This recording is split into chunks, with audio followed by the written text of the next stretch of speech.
Yes, I was there to take care of the school. But no one was there to take care of me when needed.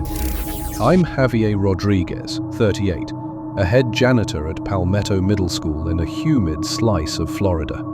The final bell just screamed through the halls. It's June 12th, 2025, the last day of school. Kids are going crazy, shouting about summer, beach days, TikTok marathons, no more science labs. Their sneakers leave sticky trails on the tiles. I'm in the science wing, mop in hand, when Principal Henderson claps my shoulder, his usual "you're not going home" move. "Rodriguez, deep clean tonight," he says. Inspection Monday. The school board won't show up till August, but I nod. Marta's birthday gift needs to be paid for. By 6 p.m, the halls are dead. Just the stink of cheap cologne and the faint bang of lockers. I'm mopping up a neon pink energy drink when the lights flicker, popping like firecrackers from the breaker room. "Great," I mutter, squeezing the mop. This old school's always breaking down in storms. Then I hear it, a wet squelch from the girls' bathroom. Not the nice one by the gym, the creepy one at the end of the science wing, where the lights hum and the third sink's busted. Kids swear they hear crying in there at night. Probably a pipe. I'll call maintenance tomorrow, but my feet, trained by years of routine, drag me to the door. The handle's freezing, like it's been in a fridge. I push it open. The air smells wrong, salty, with a sick, sweet rot, like that dead turtle we found behind the football field. The mirrors are fogged like it's winter, but I'm sweating buckets. 3 stalls stand open. The 4th, by the broken sink, is closed. Something dark oozes from under it. Not water, too thick, too red. My reflection in the foggy mirror is off.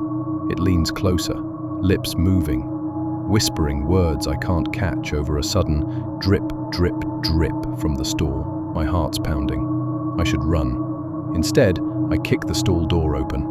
Empty. Just a toilet full of black water. I laugh, shaky. Some kid's stupid prank, maybe food coloring. Then the water moves. A tendril shoots up, grabbing my wrist. It's warm, like skin, not cold, like water. I try to pull free, but it's strong. The mirror behind me cracks, not from a hit, but from inside. Pale fingers press against the glass, spreading it. A face forms. Maria Alvarez. The girl from the memorial photo is in the office. The one who walked into the Gulf last winter, pockets stuffed with rocks. Her body washed up behind the school days later. Her reflection mouths words as the black water climbs my arm, thick like syrup. "You missed a spot." The lights die. In the dark, the dripping becomes a roar, like a wave crashing. The stall door slams shut. The water's over my head now, filling my lungs. It's not chlorine or salt, it's something else, something alive. My reflection in the broken mirror grins, even as I choke. I wake up somewhere else, not Palmetto. They found my mop bucket tipped over and my radio spitting static.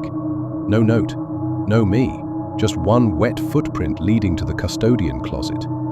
I watch the news on motel TVs now, hiding out. Reports talk about weird water damage in the science wing. The new night janitor quit after finding every sink running full blast at dawn. Marta says I should go back, says ghosts don't exist.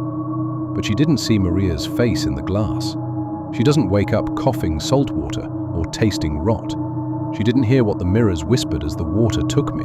The night shifts forever, Rodriguez. I keep driving, windows up when it rains.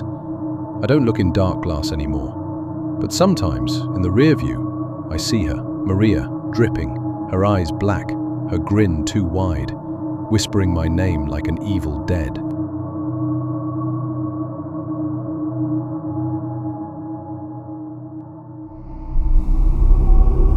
You can't imagine a teenager's horror experience could wreck an adult. I'm Ellie Harper. I'm 15.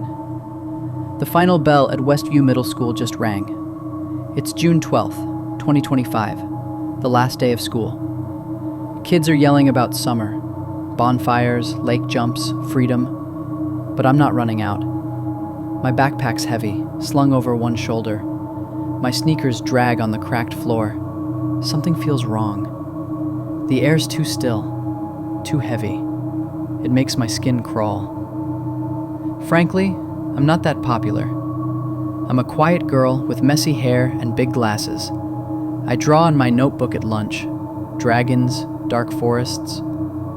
Since Mia moved away last summer, I've been alone. Nobody notices me.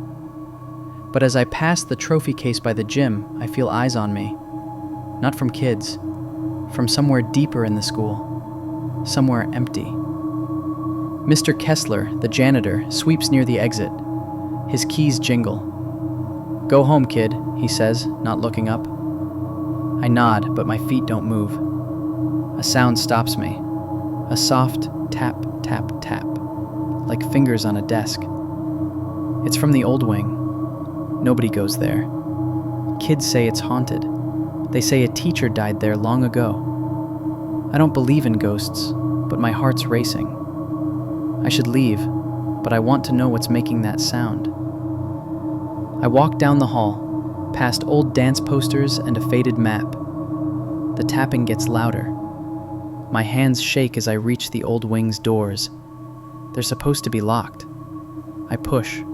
They creak open. Cold, damp air hits me. It smells like a basement after rain. The lights flicker, buzzing. Shadows stretch across peeling walls and broken tiles. My sneakers creak. The tapping stops. The silence is heavy, like it's watching me. "Hello?" I whisper. My voice is tiny. No answer. I should run, but my feet keep moving. I pass empty classrooms. The desks are dusty, chalkboards have weird, smudged marks. In one room, a chair sits alone, facing the door. It's like it's waiting for me. My stomach hurts, but I keep going. I'm pulled to a classroom at the end, its doors half open. The tapping starts again, fast, loud. My breath catches. I push the door open. The room's wrong. The windows are boarded up. I saw them fine last week from outside. A desk sits in the middle, and old black phone's on it, shiny despite the dust. The tapping comes from the phone's receiver. It's dangling, swinging a little. My mouth's dry. I want to run, but my legs move to the desk. My hand grabs the receiver. Static buzzes. Then a voice, soft, like a girl, but creepy, whispers, "You're late, Ellie." It knows my name. I drop the phone. It clatters. I stumble back. My heart's pounding. The voice keeps talking, louder, in my head. "You're late. You're late." The lights flash on and off. The air's so cold it hurts to breathe. Shadows move in the corners, reaching for me like hands. I run to the door. It slams shut before I get there. The windows shake, but there's no wind. My backpack falls, hitting the floor hard. I pull at the door. It won't open. The phone rings, loud, sharp, impossible. I turn. The receiver's back on the hook, but it keeps ringing. A low hum shakes my bones. "Who's there?" I yell. My voice breaks. The ringing stops. Silence presses in, but it's not empty. Something's watching me. I feel it on my neck. Then I see it. A figure in the next classroom's doorway. It's small, like a kid, but it moves wrong, twitching like a broken toy. I grab my backpack and run to the old wing's doors. They're still open, light spilling through. I hear Mr. Kessler's keys far away, but no kids, no noise, just my breathing and that tapping chasing me. I burst through the doors. The main hall's empty. No, Mr. Kessler. No kids. No sunlight. The air's dark, gray, like night, came too fast. My phone's dead, screen black. Panic grabs me. I run to the exit. The doors are locked. In the glass I see my face, scared, pale, and something behind me, too close. I spin. Nothing's there. Just the empty hall. The trophy case glints. But the tapping's back, everywhere, shaking the walls. I step back. My sneakers squeak. I hit the glass. In the reflection, there's a figure. Small, pale, in an old dress. Its hair's wet. Its eyes are black, not blinking. It smiles too big, too sharp. I scream, hitting the glass. My hands hurt. The figure doesn't move. It just stares. Its smile grows. The tapping's a drumbeat now, in my head. "You're late, Ellie," it whispers in my ear, but it's still in the glass. "Stay with me." The lights go out. My scream stops. Darkness takes me. I'm gone. My backpack's on the floor, open. My sketches are scattered. Mr. Kessler finds them later. He sweeps them up, grumbling. He doesn't see the new drawing. A girl in a dress, black eyes, smiling wrong, holding hands with a girl who looks like me. The school closes for the summer. Nobody knows I'm gone. The old wing stays locked, but at night, kids hear tapping inside, and a soft voice. It still says my name. School is fun, but not always. The final bell of the school year at Jefferson High always brought relief, but this time, as its metallic, high-pitched voice echoed through the emptying halls, I felt something else entirely, a cold finger of fear tracing my spine. Most teachers would have bolted the second the kids left. Not me. Mr. Responsible. Mr. I'll just finish these grades tonight. Big mistake. The janitors usually started their rounds at 6 p.m. It was only 4:30 when the first flicker happened.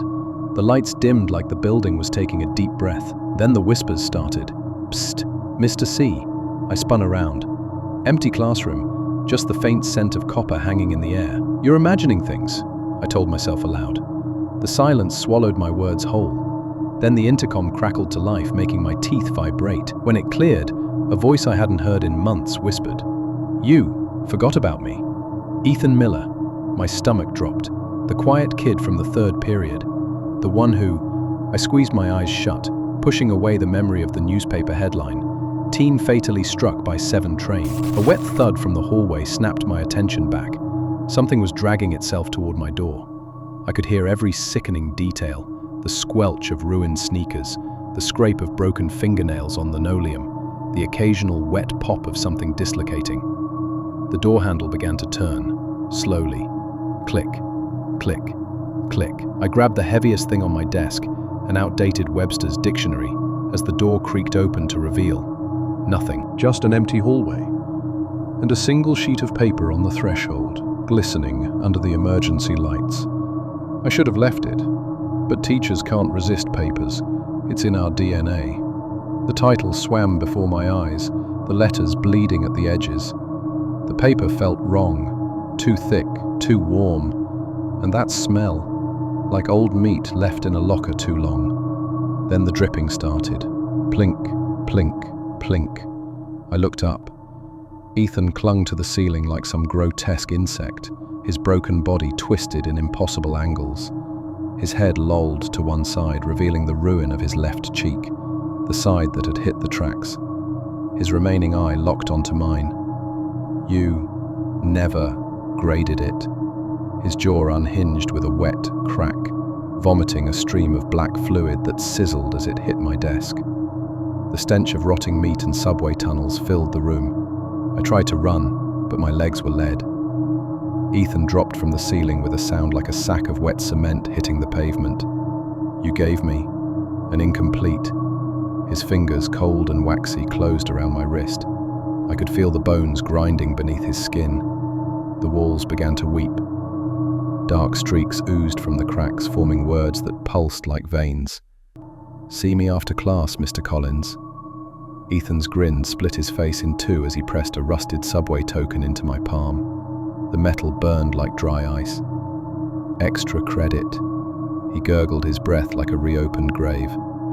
That's when the screaming started. And the terrible part?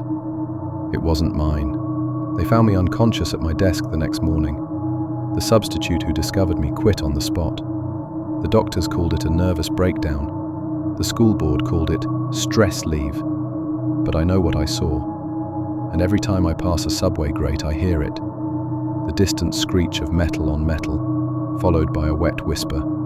"Mr. C, I improved my thesis. Trust me, I don't ride the train anymore."